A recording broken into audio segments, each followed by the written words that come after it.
참된 행복.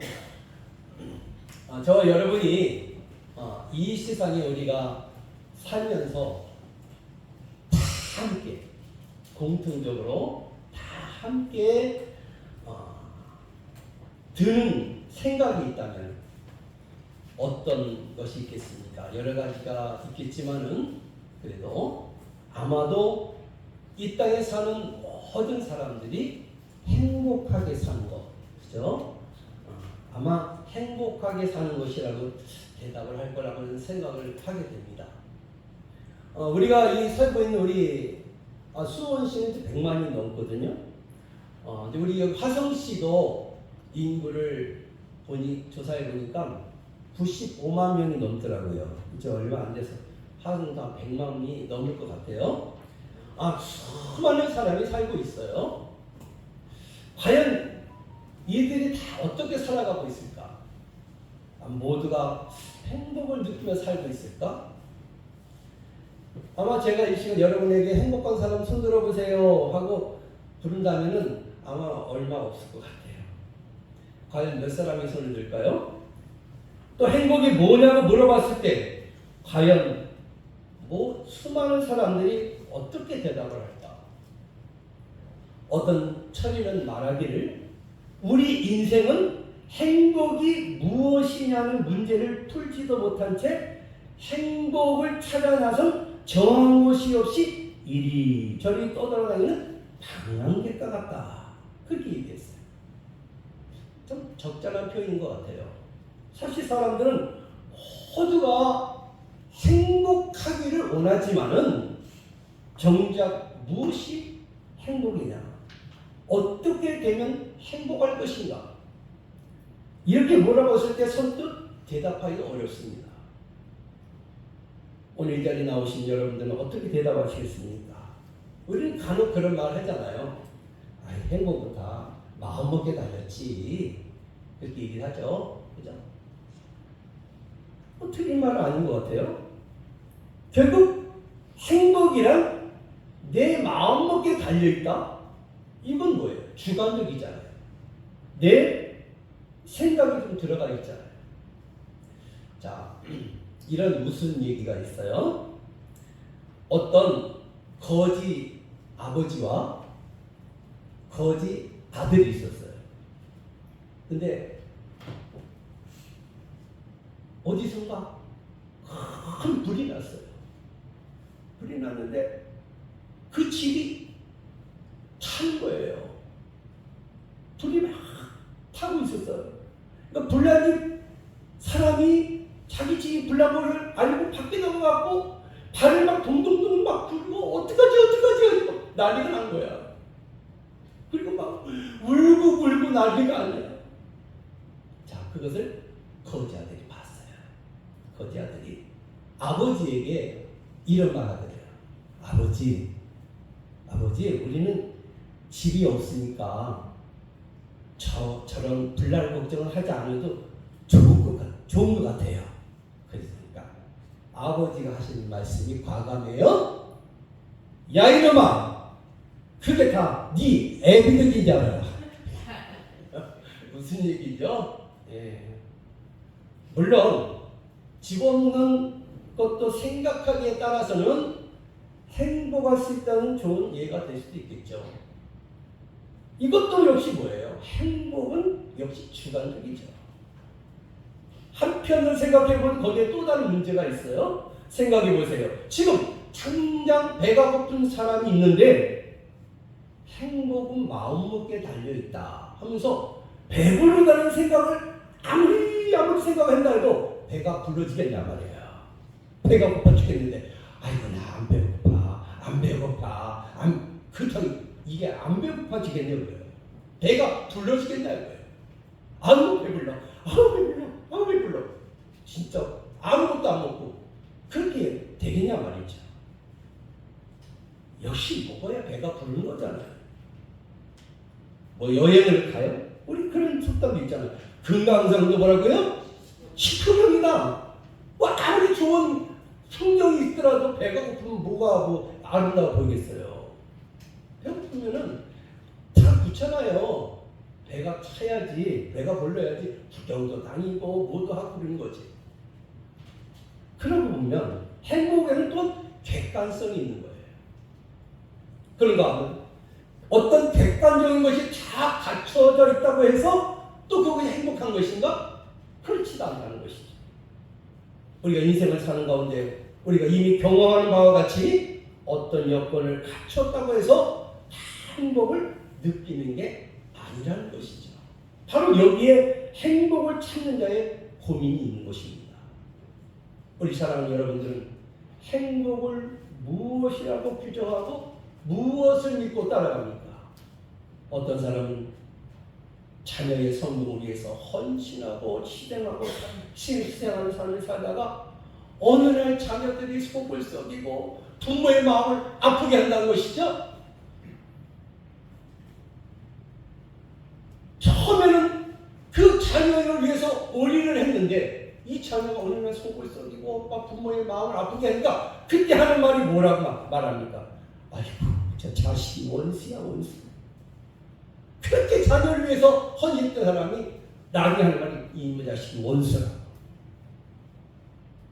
어떤 분은 돈이면 다 될 줄 알고 부지런히 물질을 쫓아가다가 돈도 행복의 요소가 아니라 오히려 불행의 원인이 되다라는 것을 뒤늦게 깨닫고 탄식한다는 것이죠.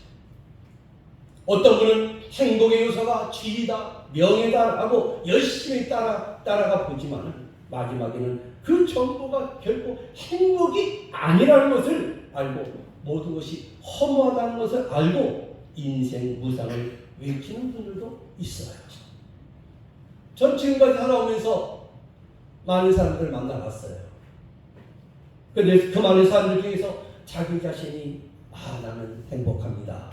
나는 더 이상 바랄 것이 없습니다. 라고 하는 분은 별로 만나보지 못한 것 같아요.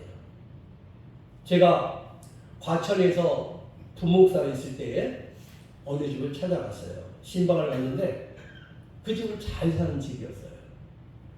모든 것이 갖춰져 있었어요. 그래서 이만한 집이면은 아무런 걱정거리가 없을 것 같아 보였어요. 그런데 서로 이제 이 얘기를 나누다 보니까 그 집에도 근심이 있고 저만하면 행복할 것 같은데도 막상 그 집안의 사정을 알고 보니까 그 속에 남모르는 한숨이 있고 눈물이 있는 것을 보게 됐어요. 그렇습니다. 우리는 무엇이 없을 때 또는 부족할 때 그것이 있게 되면 행복할 것이라고 생각합니다.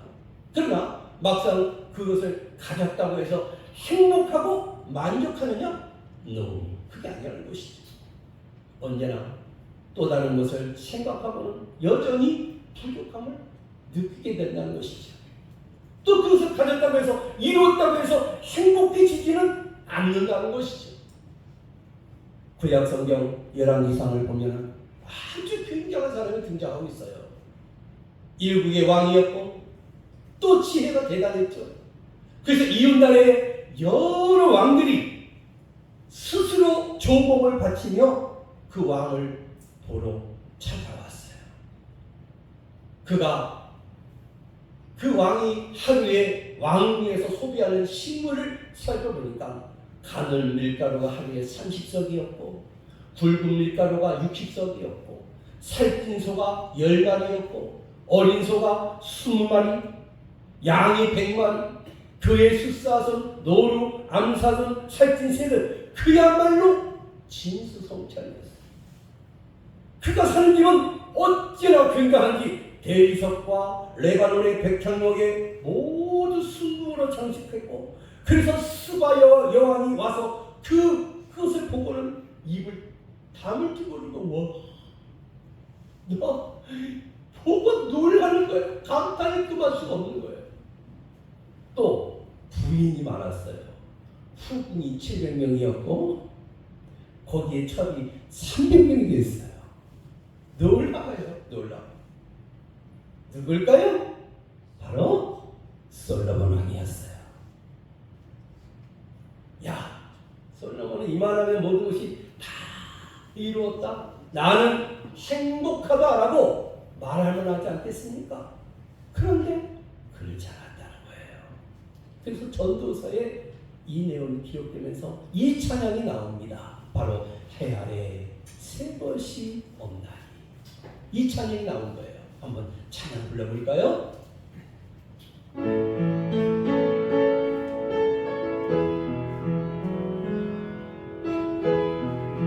늘 우리는 새로운 삶을 삽시다.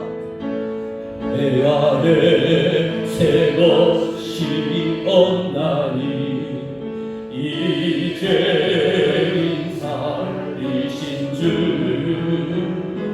보라 새롭게 기적을 주의 놀라운 것들 찬양하세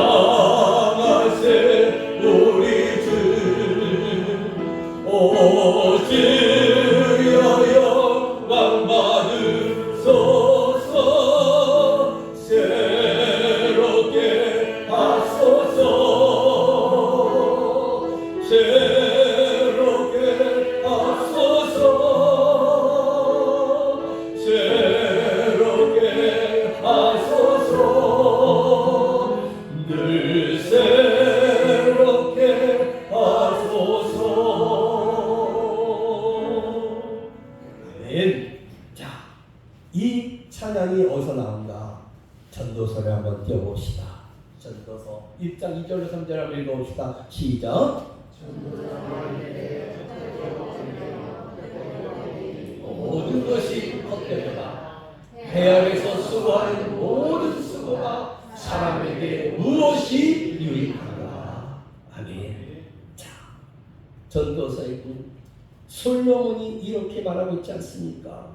헛되고 헛되며 헛되고 헛되니 모든 것이 헛되도다. 해 아래서 하는 모든 인생의 수고와 이룩한 모든 것이 다 헛된 것뿐이다. 솔로몬 이렇게 고백하고 있어요.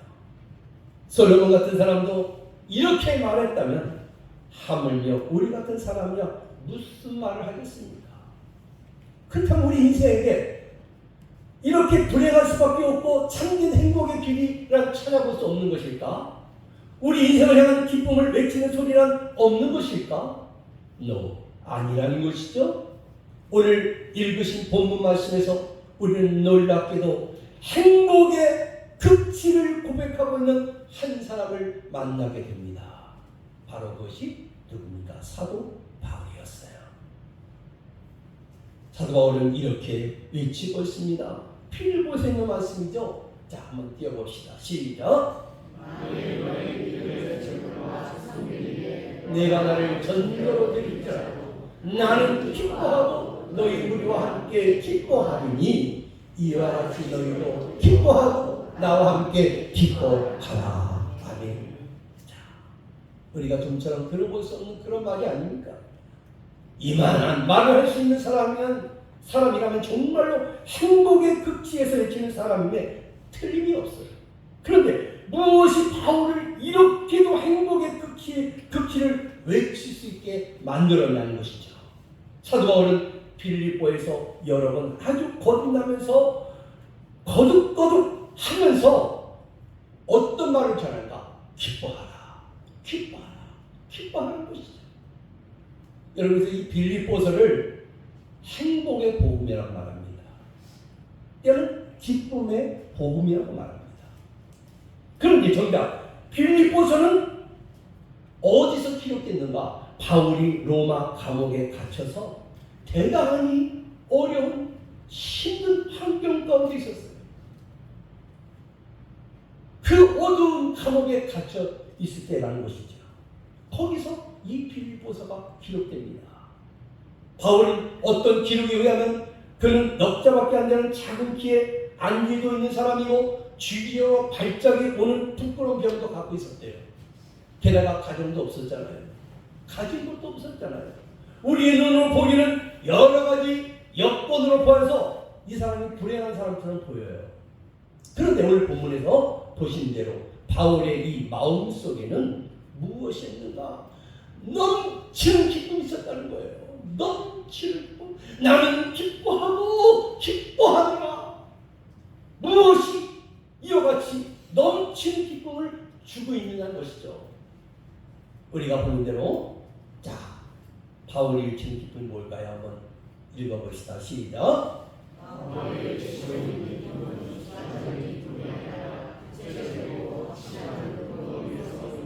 그래요. 바울이 일치는 기쁨은요, 그저 마음먹기 나름이지 하는 주관적인 기쁨이 아니었고 구체적이고 확실한 근거 위에서 이룩되는 기쁨이었다는 것이죠. 만일 주관적인 그런 기쁨이었다면 어떻게 그 주관이 무너지는 그 순간에 기뻐하라고 외칠 수 있겠습니까? 보세요. 오늘 본문에 보면 바울은 기가 막힌 표현을 하고 있는데, 내가 나를 전제로 드릴지라도 나는 기뻐하리라 라는 말씀이 있어요. 자, 그러면 전제가 나와요. 자, 전제란 말이 뭘까요? 한번 읽어봅시다.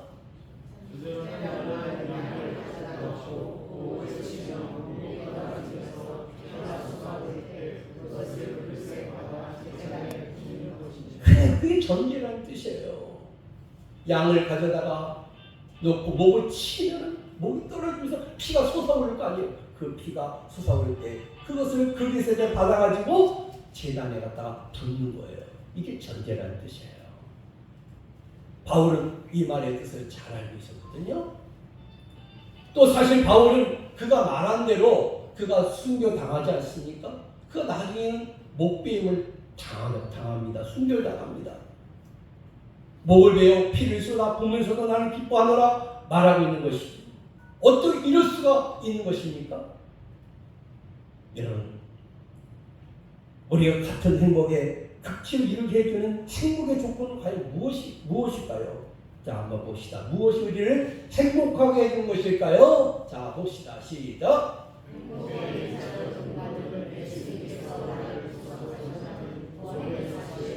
여러분, 이 차적인 행복이 근거가 있어요. 그게 뭘까요? 예수님께서 나를 구속하셨다는 거예요. 여기 구원의 사실에 근거하고 있다는 것이죠. 나 같은 죄인을 살리신 하나님, 내가 죄인 되었을 때에 예수님께서 이미 십자가에서 나를 대신해 죽으셨고, 내가 하나님과 원수 되었을 때에 내 죄를 대속해 주셨다는 그 구원, 그 구원의 확실히 행복의 1차적인 근거가 된다는 것이죠. 이 찬양이 있어요. 542장 4절에 보면 이 찬양이 있어요. 구주 예수 의지하여 구원함을 얻었네. 영원 무궁 지나도록 주여 함께 하소서. 예수 믿는 것은 받은 증거 많도다. 예수 귀한 예수 믿음 더욱 주소서. 아멘. 우리가 구원의 확신을 가지게 될 때에 참된 기쁨과 행복이 주어질 줄로 믿습니다. 사실 저와 여러분 모두에게 내가 구원받았다, 영원한 생명이 내게 있다고 하는 이 사실보다 더 큰 위로와 기쁨이 어디 있겠습니까? 이거 하나만 놓고도 우리는 평생 하나님께 감사할 것밖에 없잖아요. 나 같은 죄인 살리신 그 주님, 저 지옥에 떨어져 있을 우리 인생이었는데 그 지옥에서 우리를 건져내시고 지옥에 가지 않게 만드시고 천국에 갈 수 있도록 우리의 삶을 이끌어 주셨으니, 하나님에게 예수를 믿음으로 말미암아 구원을 얻게 하셨으니 얼마나 감사해요.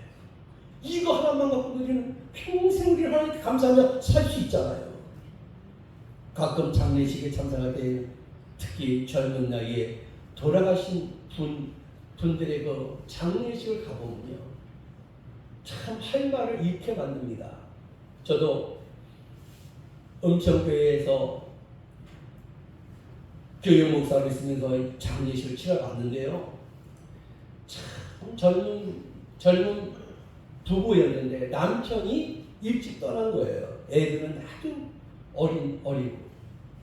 근데요, 그 마지막 이제 하관식 할 때에 마지막 칸을 이제 땅에다 이제 내려놓잖아요. 얼마나 많이 우는지, 그 절규하면서 마지막 가는 그 남편의 모습이잖아요. 간 앞에서 막 울고, 그 우는 막 울부짖는 그 모습 볼 때 제가 하관식을 인도하고 있었거든요. 마음은 너무 아팠어요. 너무 아팠어요.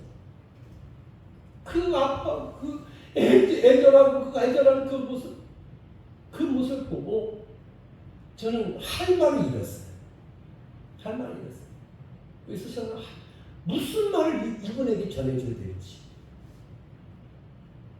같이 울어줬어요. 제가 해줄 수 있는 건 그밖에 없었어요. 손을 잡고 어깨를 두들겨치면서 함께 울었어요. 다른 것이 없었어요. 할 말이 있었어요. 사실 인간으로서 무슨 위로가 되겠어요? 뭐라 드릴 말씀이 없어요. 내가 무슨 말을 한들 위로가 되겠습니까?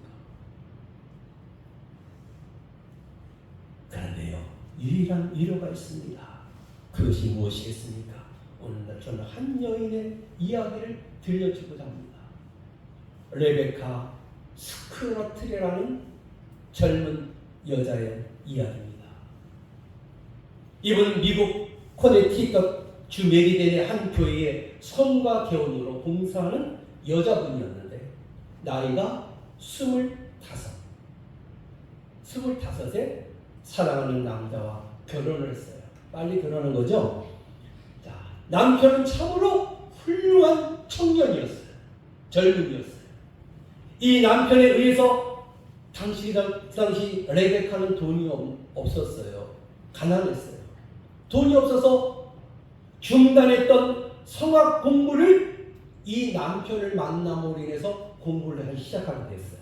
그리고 인류 성악가가 될 수 있는 놀라운 그 소질을 인정받아서 그리고 남편의 희생적 격려와 헌신에 의해서 뉴욕에 진출해서 본격적으로 성악 훈련을 하게 됐어요. 얼마나 감사해요. 좋은 남편 만난 거죠. 그런데 어느 날 남편이 쓰러졌어요. 진단 결과 더 이상 손 쓸 수 없는 단계에 이른 암이라는 진단을 받았어요. 말기암에서 말기암. 그로부터 몇 개월 후에 이 남편은 세상을 떠나게 됩니다. 레베카의 아픔과 슬픔이 얼마나 굉장했겠어요.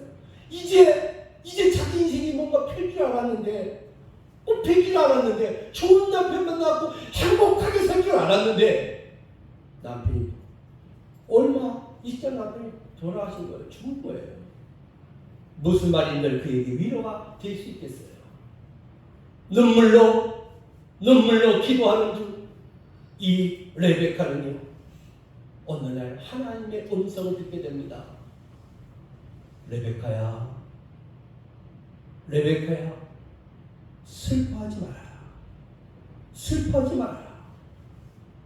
내가 가장 사랑하던 남편이 병들어 그동안 그렇게도 아픔 속에서 괴로워했는데 이제 내가 그 아픔을 없애고 이렇게 나 있는 곳에 내가 데려왔단다.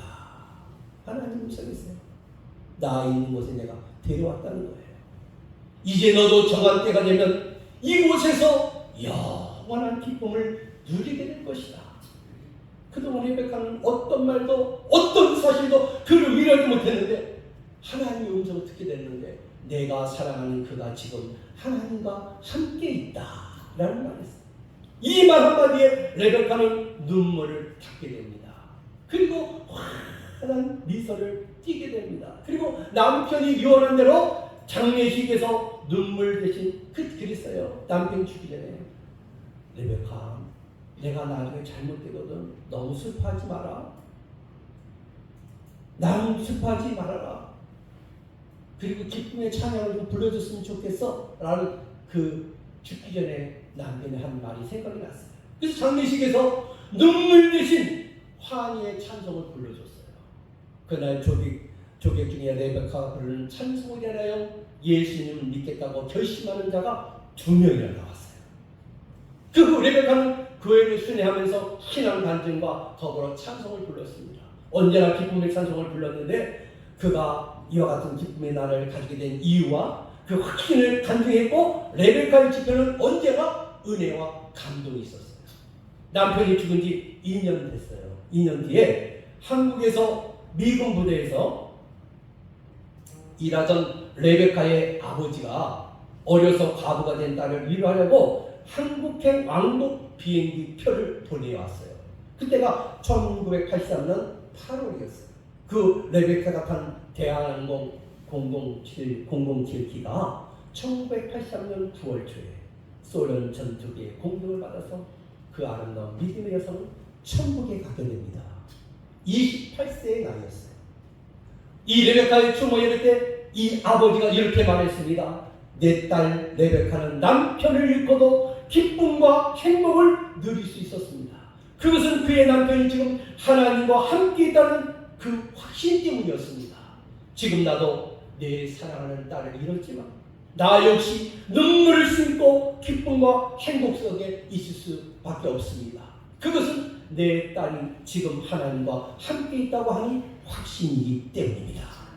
그리고 나 역시 언젠가 하나님과 함께 있을 것을 확신합니다. 그 얘기였어요. 여러분, 내가 사랑하는 그가 지금 하나님과 함께 있다. 이보다 더 큰 위로와 기쁨을 얻었겠어요. 그렇습니다. 구원의 확신을 소유한 자만이 갖는 기쁨이고 행복인 줄 믿습니다. 이런 구원의 그 확신을 갖는 자는요, 어떤 환경에서도 기쁨과 행복을 누릴 수 있다는 거예요. 이 세상 그 어느 가도 비교할 수 없는 구체적이고 가장 큰 기쁨이 뭐예요? 이 구원의 확신이잖아요. 이 행복을 우리가 소유해야 될 줄로 믿습니다. 그래서 오늘 본문은 우리 성도들에게 참된 행복을 주시기 위해서 항상 복종하여 두렵고 떨림으로 너희 구원을 이루라고 말씀하시잖아요. 기쁨을 원하느냐? 행복을 원하느냐? 그렇다면 무엇을 가지라고요? 구원의 확신을 가지라는 거예요. 이 구원의 확신을 가지면 행복의 극치를 소유하게 된다는 것입니다. 이 사실을 확실히 여러분도 믿을 수 있기를 주님의 이름으로 축원합니다. 자, 두 번째 내용 봅시다. 시작. 그래요. 이제 구원의 확신이 있다면 두 번째는요, 하나님께서 나를 부르셨다고 하는 소명에 근거해야 돼요. 두 번째 바울이 말하는 행복의 2차적인 근거는 하나님께서 나를 부르셨다는 거예요. 복음성가에 이런 찬양이 있어요. 주님 나를 부르셨으니, 우리 마지막 찬양 한번 불러볼까요? 주님, 여러분, 주님은 우리를 부르셨어요. 자, 주님 나를 부르셨으니, 자, 이 찬양이 여러분의 고백이 될 수 있게 바라요. 주님 나를 부르셨어요.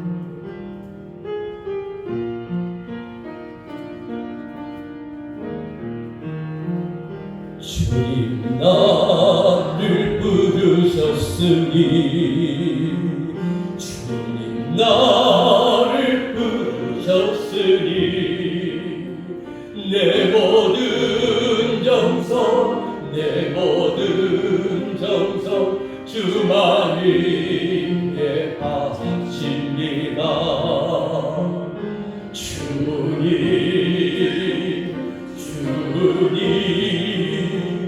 나의 기도 들으사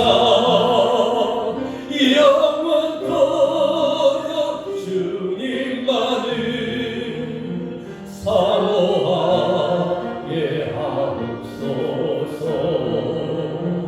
주님 나를 구원했으니,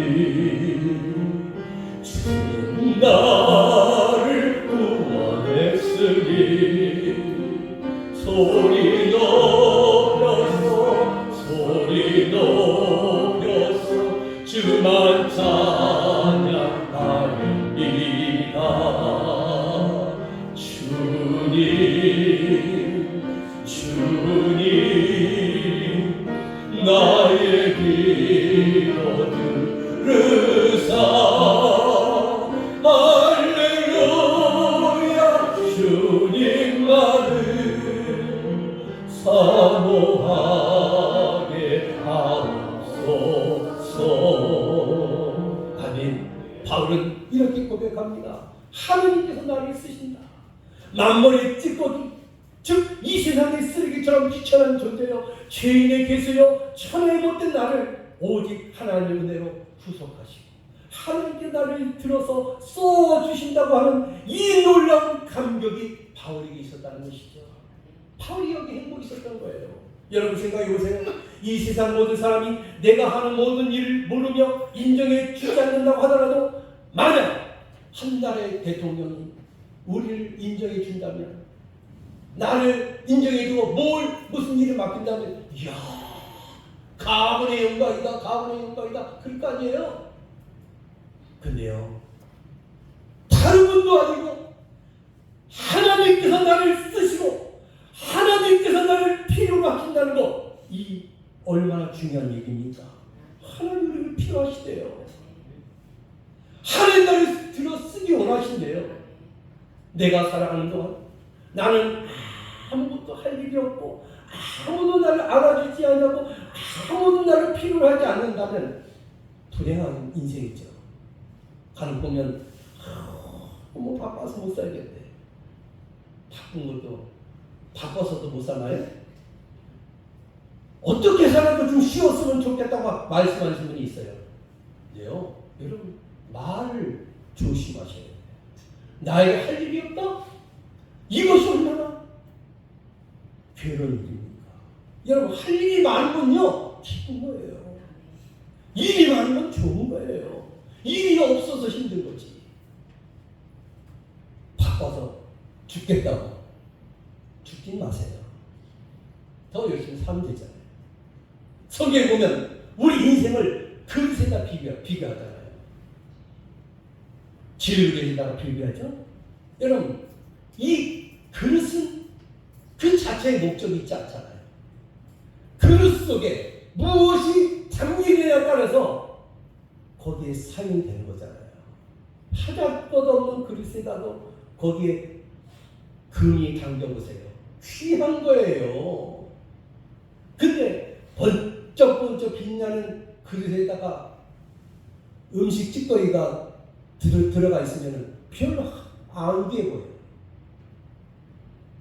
함께 봅시다. 사도 바울은 시작. 사도 바울은 자기를 필요 부족하고 제가 없는 하나님의 것을 구하지만 그러나 하나님 것에 빌려져서 하나님의 구원의 역사를 주신 그에 쓰여진다고 할 때에 그는 행복했습니다. 그래요. 하나님께 필요했고 그리스도의 종으로 필요했고 이웃을 위해 필요했고 빌립보 교회를 위해 수많은 성도를 위해 나는 필요하게 쓰여진다고 생각했던 거예요. 그는 진정 나를 필요로 하는 자를 알았고 여기서 그는 생애의 목적을 찾았고 그 때문에 감격하고 또 감격했다는 거예요. 할 일이 없는 사람, 이 세상에서 할 일이 없다고 생각하는 그 사람은 가장 불행한 사람이에요. 사랑하는 성도 여러분, 행복을 원하십니까? 그렇다면 이 눈을 똑바로 뜨고 할 일이 있나 없나를 살펴보세요. 내 주위에 나를 필요로 한 사람이 얼마든지 있거든요. 내가 만나야 할 사람이 있고 내가 도와야 할 사람이 있고 내가 위로해야 할 사람이 있고 내가 그를 위해서 기도해야 할 사람이 있고 내가 전도해야 할 사람이 있고 너무너무나도 많이 있어요. 이 필요를 내가 하나님께 필요한 사람이라는 것을 깨달아야 돼요. 나는 능력도 없고 부족하고 별로 필요치 않는 존재라고 소극적인 사람을 만나는 것을 보게 돼요. 뭐 잘못된 생각이에요. 내가 나이가 들었다고 에휴 내가 이 나이에 내가 뭘 해? 아닙니다. 내가 할 일이 있다는 것이죠. 함께 봅시다. 내가 살고 있다는 것이죠. 내가 살고 있다는 것은 하나님께서 내가 꼭 필요하기 때문에 여러분 내가 살고 있다는 건요 하나님께서 꼭 필요하기 때문에 지금 여러분들을 여기 남겨주신 거예요. 여러분, 하나님이 필요하지 않으면요, 그 영혼 데려가십니다. 여러분, 아직도 여러분 할 일이 많이 있어요. 그래서 하나님 지금 이 자리에 남겨주신 거예요. 저희 어머님도 지금 한 90 가까이 되시는데 3번 돌아가실 뻔했어요. 근데도요, 하나님이 살려주셨어요. 근데 살려주신 목적이 뭘까요? 아직도 이 땅에서 할 일이 있기 때문에 그 생명을 걷어가지 않는 거예요. 여러분, 하나님 할 일이 없으면요, 하나님 우리 생명을 걷어가셔요. 여러분, 그 사람 사고가 났어. 근데 죽지 않았어. 그럼 뭐예요? 아직도 할 일이 있는 거야. 그 생명을 하나님 살려주시는 거예요. 우린 그것을 알아야 돼요. 아무 할 일도 필요도 없는 사람이라면 왜 여기 우리를 살려주시겠습니까? 그 필요에 진실하게 응답하는 것, 바로 여기에 행복이 있다는 것이죠. 여러분, 일터에서, 회사를 경영할 때나 직장에서 근무할 때나 가정에서 밥을 짓고 빨래하며 아이를 돌보는 이 모든 일에 그것이 바로 하나님이 필요로 하는 일임을 발견하시고 또 그 일들을 통해서 하나님의 뜻을 이루어가는 도구로 사용하시기 바랍니다. 그런 거기서 행복의 길을 발견하게 되는 거예요. 사도 바울을 보세요. 그가 로마 감옥에서 그 어려운 육체의 여건 속에서 기뻐하고 즐거워할 수 있었던 근거가 무엇이겠습니까? 바로 하나님께서 지금 이 형편 속에서 나를 그대로 필요로 하시고 나를 들어 써주신다고 하는 확신이 있었다는 것이죠. 여러분, 참 행복은요, 멀리 있지 않습니다. 바로 여기에 있는 거예요. 여러분의 현재의 그 삶 속에 있다는 거예요. 하나님께서 나를 필요로 하고 있음을 이 순간에도 내가 하나님을 위하여, 그리스도를 위하여, 교회를 위하여, 나를 필요로 한 사람을 위하여 해야 할 일을 깨달으며 그 일을 희생과 봉사로 수행하는데 거기에 참된 행복이 있다는 것을 알 수 있기 바라요. 바울이 이것을 그리스도의 날에 자랑할 것들이라고 말하고 있어요. 자, 함께 봅시다. 자랑할 수 있는 것. 시작. 자랑할 수 있는 것, 그것도 그리스도 앞에서 자랑할 수 있는 그런 소중한 자랑, 그것이 있을 때 인생을 행복할 수 있습니다. 아멘. 자랑할 수 있는 것, 그것도 누구 앞에서요? 예수님 앞에서 자랑할 수 있는 그런 순수한 자랑. 그것이 있을 때 우리 인생 행복해질 수 있다는 거예요. 행복이란 본질적으로 우리 인간에게 속한 것이 아니잖아요. 만약 행복이 우리 인간에게 속한 것이고 만들어갈 수 있는 것이라면 이 세상에 살고 있는 모든 사람이 다 행복하기를 원하고 있기 때문에 누구나 행복해야 당연한 거예요. 근데 그렇지 않다는 거죠. 그 누구도 스스로 행복하다고 말하지 못하는 것은 바로 우리의 인생의 현실이에요. 행복이란 본질적으로 우리 인간에게 속한 것이 아니라는 것이 증거가 되는 것이죠. 따라서 내가 행복하다고 마음 먹기에 따라서 행복해지는 것이 아니고 객관적으로 내가 무엇을 또 가진다고 해서 행복해지는 것도 아니고 따릅시다.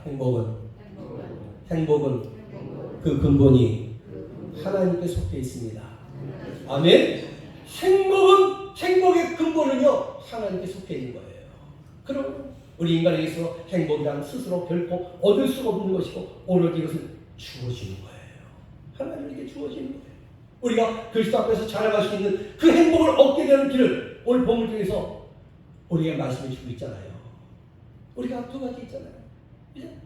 이제 말씀 마치겠습니다. 먼저는 예수님의 피 공로로 의롭다함을 받았다는 이 구원의 확신을 여러분 가지시기 바랍니다. 구원의 확신이 뭐예요? 예수님의 구속의 은혜로 구원받았다는 사실을 확실히 믿는 거잖아요. 그게 구원의 확신이거든요. 그런 확신은 언약의 말씀을 주신 하나님을 믿는 믿음에 기초할 때 이루어지는 거예요. 자, 마지막 말씀 한번 띄워봅시다. 시작.